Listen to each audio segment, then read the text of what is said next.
Yeah, I can give you my email if you want to send over some info. I'm probably not going to be in the market right away. How about we set some time to kind of give you the gist of it, and that way when you're doing this initiative, it's a little less on your plate. How much time would you need? Okay, Boom. so he did it. Yes. He did it. And actually, the way he executed this was perfect. When I do this, it's like one of the most intense experiences I have because I know the script, I know the methodology, I'm trying to deliver it, and I'm also trying to listen. And like anything can happen. As they say, like, don't ask, don't get. If you don't ask for the meeting and your goal is to set a meeting, you're never going to get a meeting. All right, you ready for the first one, Sam? All right, here we go. Hello? Hey. Yeah. Hey.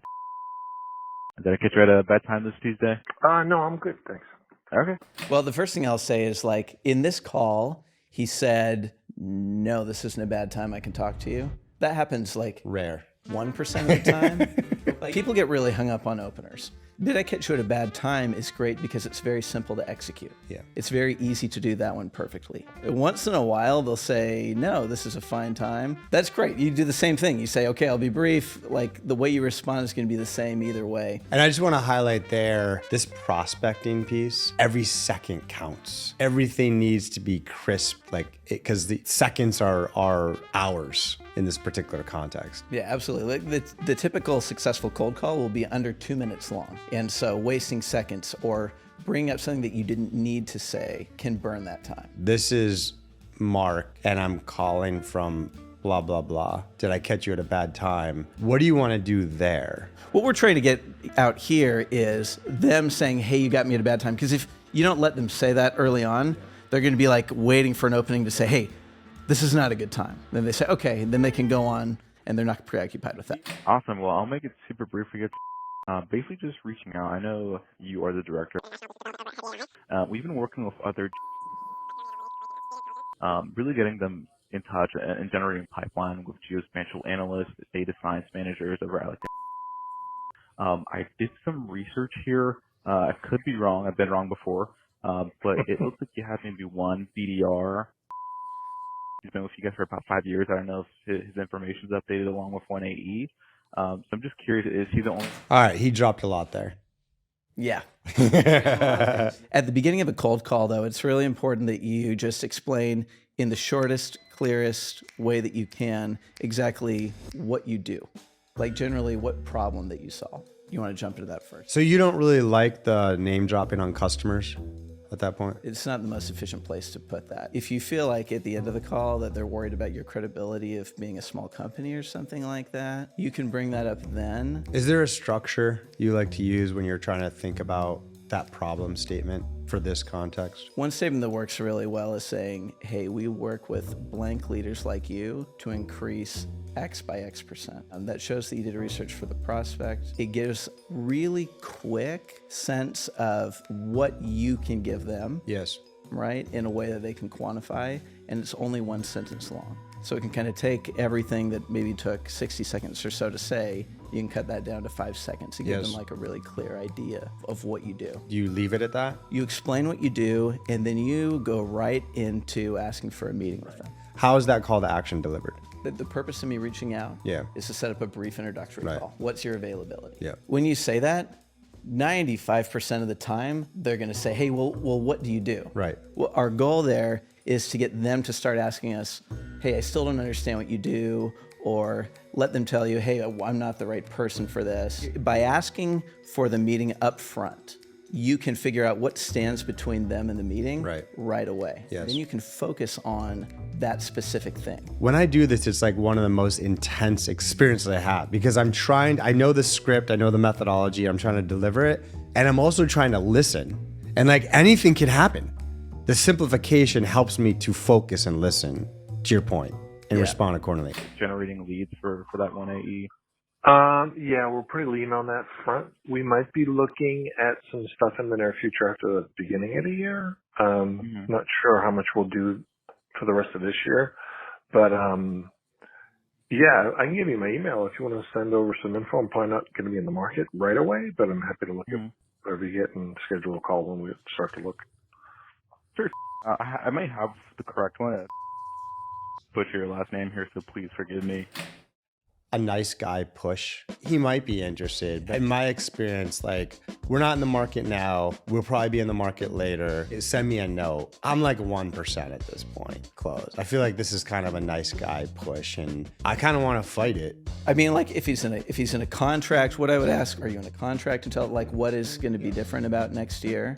And if it's something where it's like, okay, he's in a contract until next year, there's literally nothing that we can do for the next 8 months. Some companies just say, hey, like, we'll just reach out at another time. We don't want to start a sales cycle if it's 8 months away. I think part of that is the ticket size, right? So if we find out they're in an 8-month contract and it's a $50 a month product, we have a company that sells airport software to airports. Finding the contract end date is building the intelligence of your pipeline. It's just like, okay, cool. This person, they're a great person.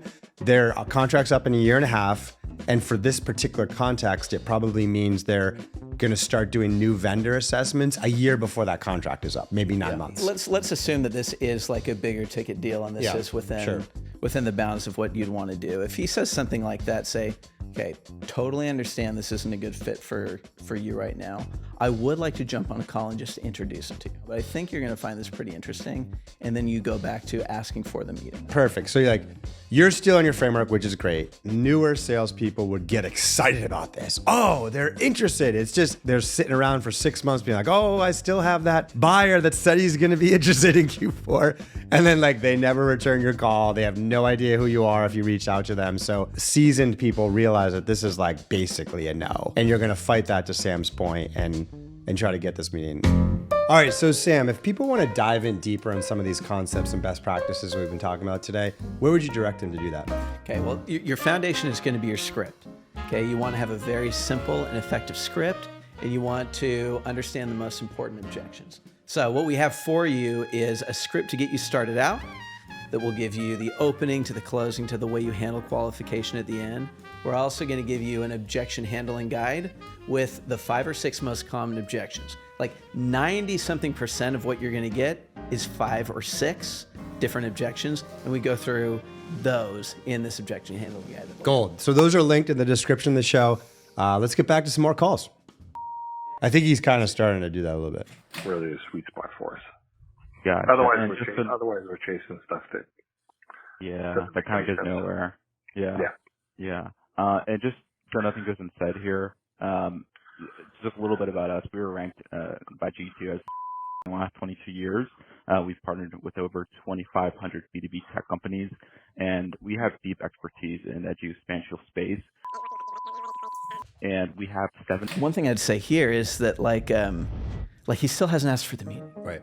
Like as they say, like don't ask, don't get. Yes. If you don't ask for the meeting and your goal is to set a meeting, you're never going to get a meeting. My critique here on this one is, number one, I'm very guilty of this one, which is you got to just like not talk over the prospect. He did a little bit. I got the sense that he wanted to give that 90-second pitch that he just did. Especially in this early part, the more the prospect talks, whether it's about their company or their kids. In a pure discovery situation, that's just gold. There's rapport that's happening. I just want to double click on the fact that like we kind of glossed over the fact that he said they can't buy anything right now. We didn't double click on that.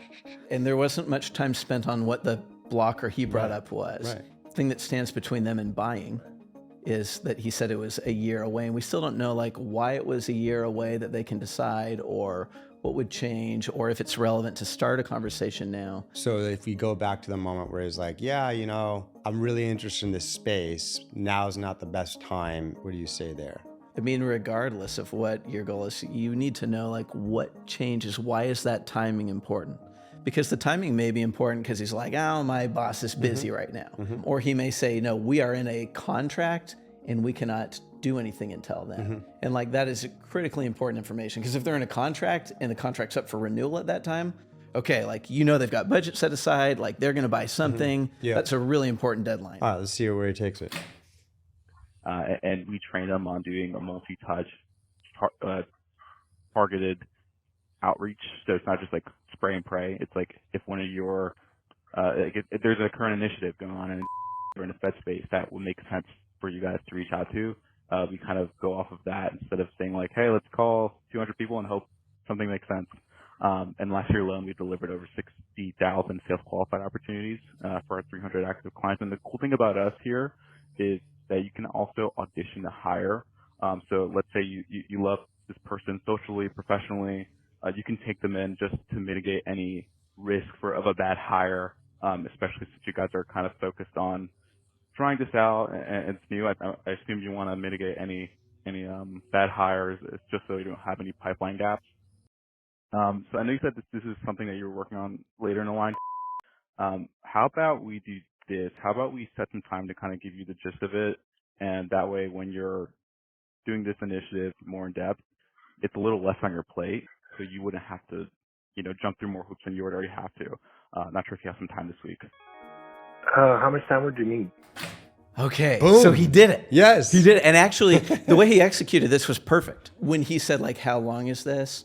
You can say, I usually send the placeholder for 30 minutes, but it's often shorter than that. We just want to have space for it. Yeah, spoiler alert, like 95% of the time they will take the full 30 minutes, but it is possible that it's only 5, and you can tell them that there. If you get to the point where it's just like, how long is this? You got the meeting at that point. Like, it's amazing. It's just. Now, what's your prediction on blow off rate here? I would put this at like the industry standard 80% show rate. That's my guess. Is there anything you could do at this moment to increase the show rate? Most of what he did was good, but I would do it in a slightly different order. I would have explained what you did and then asked for the meeting early. He may have accepted the meeting early, and it probably would have happened way too easily.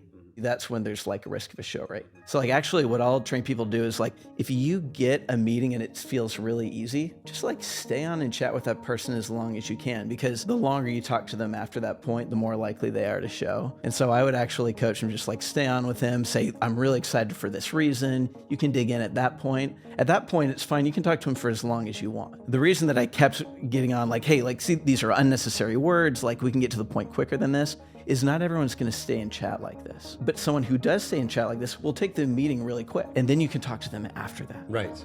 We'll see if he does that. So 10 minutes. If you have more, it could be 30.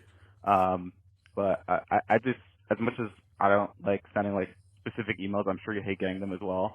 So I figured, why see a picture of the Grand Canyon when you can go to it in person, No, that's fine. Next week's better, so just shoot me over some time slots for next week, and then I'll let you know what works. Okay. Big moment. Yeah, that's really important. Some people don't do that. They're just send me an email. We'll figure it out over email. I'll send you my calendar. You can book a time there.